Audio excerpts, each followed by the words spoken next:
7h43, elle nous a rejoint pour son édito politique. Bonjour Françoise Degois. Bonjour mon cher Benjamin, comment ça va ? Ça va bien, et vous ? Très bien. En pleine forme, les législatives avec cet entre-deux tours qui est marqué par ce chiffre, 210 désistements. Dans les deux sens, un Front populaire et Ensemble pour le camp présidentiel. Et puis il y a ça d'un côté, et puis il y a le changement de pied aussi du côté de Marine Le Pen. Oui, alors Benjamin, vous savez, on solde chez Marine Le Pen. Vous vous souvenez peut-être qu'avant le premier tour, c'était clair, net et précis.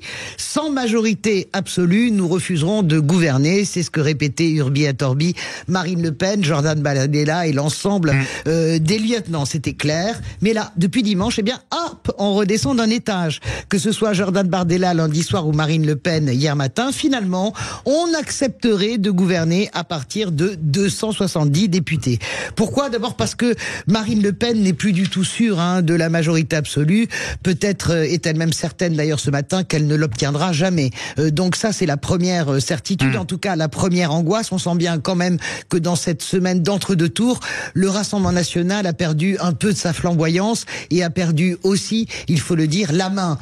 C'est pas vraiment eux qui jaillissent dans le débat, pas plus Jordan Bardella que Marine Le Pen. Même si le score du Rassemblement national est très bon, évidemment, c'est une performance énorme, 9,5 millions de voix, sans les alliés bien sûr, la gauche, elle est à peine à 400 000 voix, parce que c'est très gentil de compter en pourcentage. Mais si on compte en nombre de voix, vous avez un RN à 9,5 millions de voix et la gauche à 8,9 millions de voix.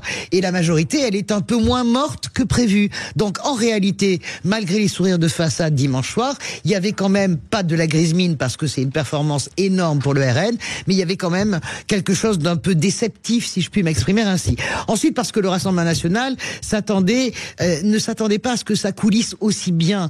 Ça a très bien colissé. D'ailleurs, ce matin, je corrige les chiffres, je viens de regarder, on est à 220 désistements dans les deux sens. Il y a encore quelques points durs, mais ça reste extrêmement fluide dans un temps record. Et là-dessus, on peut souligner le rôle essentiel de Gabriel Attal, qui, dès dimanche matin, a été parfaitement clair sur les consignes, contrairement bien sûr à Bruno Le Maire ou à Édouard Philippe, qui, à mon avis, a laissé beaucoup de plumes dans la séquence. Voilà pourquoi Marine Le Pen revoit à la baisse, en espérant grappiller une vingtaine de voix chez les LR pour obtenir des majorités. Et à gauche, Françoise. Vous savez, Benjamin, la gauche a ses croix, ses boulets, comme l'agressivité permanente de LFI à l'égard de ses partenaires, en mode poussez-vous que je m'y mette. En réalité, c'est Marine Tondelier qui revient au centre du jeu. Et la semaine aura surtout été marquée par Raphaël Glucksmann, François Hollande, et jeudi soir, pour le bouquet final, Olivier Faure sur France 2. Vous voyez très peu émerger le RN. Par contre, vous voyez la figure de Marine Tondelier et de tous les leaders, en fait, qui se partagent pour, d'une certaine manière, essayer de noyer un peu Jean-Luc Mélenchon. Il a bien essayé, Jean-Luc Mélenchon, dimanche soir, de faire main basse sur la ville, c'est-à-dire de faire main basse sur le très bon résultat de la gauche, mais en fait, ça a fait pchit, et il n'est même pas sûr que LFI soit la première formation de gauche dimanche soir. Tout le monde est en train de faire ses calculs, mais peut-être que d'un cheveu, les partis socialistes pourraient lui passer devant. Le Front populaire, en fait, a de quoi se réjouir ce matin, puisque le premier sondage sur les duels attendus est extrêmement favorable. Gauche RN ou Ensemble RN donne invariablement le même résultat. Une majorité de Français souhaitent battre le RN dans des proportions de 53 à 54%. Et pour LFI, on pensait que ce serait une boucherie. Eh bien non, c'est 50-50. On est quand même loin des piapiatages de plateau. Là, c'est la réalité du terrain.